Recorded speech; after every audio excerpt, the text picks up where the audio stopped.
जय सिया राम। आपके अपने चैनल धार्मिक कथाएं में एक बार फिर से मैं आप सभी का हार्दिक स्वागत और अभिनंदन करती हूँ।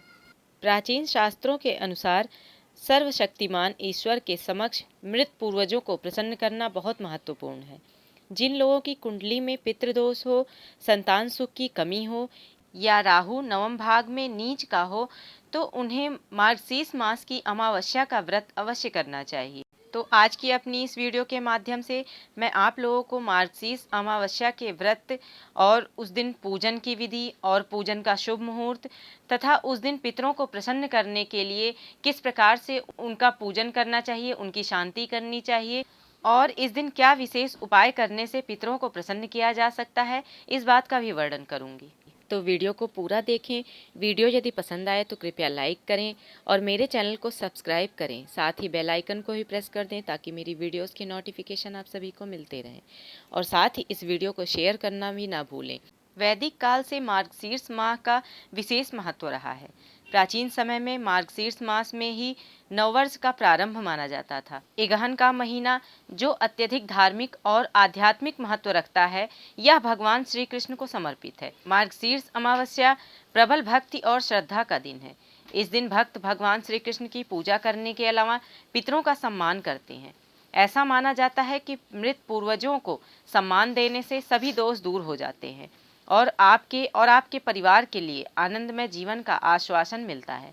इस शुभ अमावस्या की रात में की जाने वाली प्रत्येक धार्मिक गतिविधि का गहरा महत्व है और भक्तों को आशीर्वाद प्रदान करना है। इस महीने की अमावस्या तिथि को पितृ पूजा करने से पूर्वजों की आत्मा को शांति और मोक्ष की प्राप्ति होती है।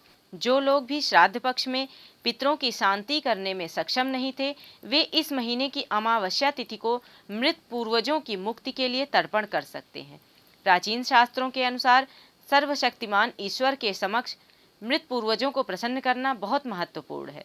जिन लोगों की कुंडली में पितृदोष हो, संतान सुख की कमी हो या राहु नवम भाग में नीच का हो, उन्हें इस अमावस्या का व्रत अवश्य करना चाहिए। इस व्रत को करने से मनोवांछित फल की प्राप्ति होती है। विष्णु पुराण के अनुसार इस व्रत को करने से ब्रह्मा, इंद्र, रुद्र, अश्विनी कुमार, सूर्य, अग्नि, पक्षी, पशु और दुष्टों सहित सभी देवी देवता और मृत पूर्वज भी अति प्रसन्न होते हैं। इस वर्ष 2022 में मार्गशीर्ष अमावस्या तिथि 23 नवंबर 2022 दिन बुधवार को है।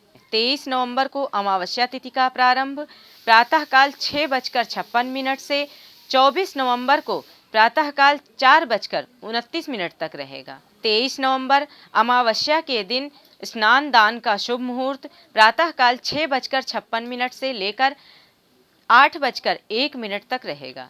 22 नवंबर को शाम को 6:37 से शोभन योग का प्रारंभ हो जाएगा, जो अगले दिन 23 नवंबर को दोपहर को 3:39 तक रहेगा। इसके साथ ही इस दिन अतिगंड योग 23 नवंबर दोपहर 3:39 से 24 नवंबर को दोपहर 12:19 तक रहेगा। इसके साथ ही इस दिन अमृतकाल योग भी है। अमृतकाल योग 23 नवंबर दोपहर 1:24 से लेकर दोपहर 2:53 तक रहेगा। अमावस्या तिथि के दिन प्रातःकाल किसी पवित्र नदी, तालाब या कुंड में स्नान करना चाहिए।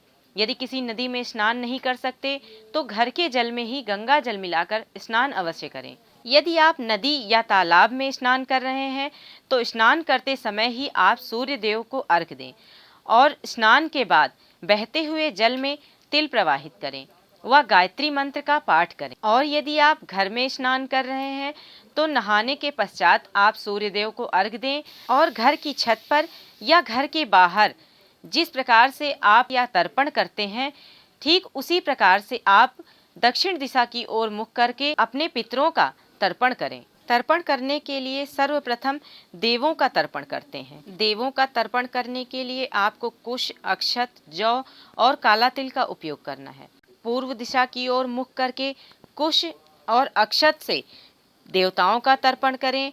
जौ और कुश लेकर ऋषियों का तर्पण करें।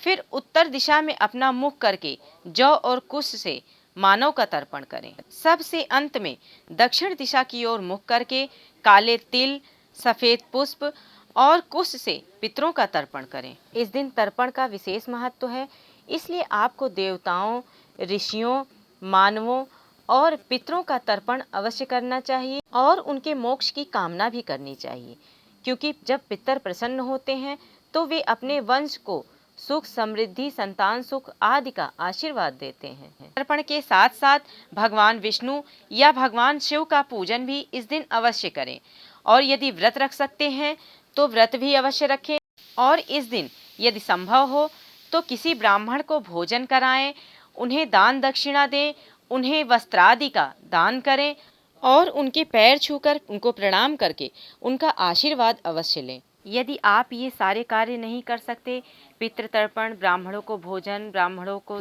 दान दक्षिणा, ये सब नहीं कर सकते हैं, आप सक्षम नहीं हैं, आपके पास धन नहीं है, तो आप अपने पितरों को अपने वचनों से भी तृप्त कर सकते हैं, क्योंकि शास्त्रों में कहा गया है कि यदि आपके पास श्राद्ध कर्म करने के लिए धन नहीं है तो आप अपने पितरों को अपने वचनों से भी तृप्त कर सकते हैं। इसके लिए आप पितरों से प्रार्थना करते हुए कहें कि हे पितृगण, आपके पास अपने सभी पितरों के लिए श्रद्धा है, इसलिए आप अपने श्रद्धापूर्ण वचनों से आप सभी को तृप्त कर रहे हैं। वचनों से तर्पण करने के लिए सर्वप्रथम पितरों का आवाहन करें। पितरों का आवाहन करने के लिए सर्वप्रथम एक कुश का आसन बिछाएं और पितरों से प्रार्थना करें, हे विश्व देवगण, आप लोग यहाँ पदार्पण करें, हमारे प्रेम पूर्वक किए हुए इस आवाहन को सुने और इस कुश के आसन पर विराजमान हो। हे विश्व देवगण, आप लोगों में से जो अंतरिक्ष में हो, जो स्वर्गलोक के समीप हों तथा अग्नि के समान जिह्वा वाले एवं व्यजन करने योग्य हों, वे सब हमारे इस आवाहन को सुने और इस कुशासन पर आकर बैठकर तृप्त हों। जिनका इस तर्पण में वेद विहित अधिकार है, वे महान बल वाले महाभाग विश्व देवगण यहाँ आवें, आप सभी इससे तृप्त हों और मेरी यह प्रार्थना स्वीकार करें। उनका आवाहन करने के पश्चात उन्हें कुश का आसन बैठने के लिए दें और दोनों हाथों की समस्त उंगलियों के अग्रभाग से एक पात्र में अंजलि से चावल मिश्रित जल लेकर दूसरे पात्र में गिरावें। यह क्रिया करते हुए सभी देवताओं का नाम भी अवश्य लें। तो इस प्रकार अपने वचनों से तर्पण करके आप अपने पितरों को प्रसन्न कर सकते हैं और उनका आशीर्वाद प्राप्त कर सकते हैं। आशा करती हूँ आप लोगों को मेरी यह वीडियो अवश्य ही पसंद आई होगी। यदि वीडियो पसंद आई हो तो कृपया लाइक करें। धन्यवाद।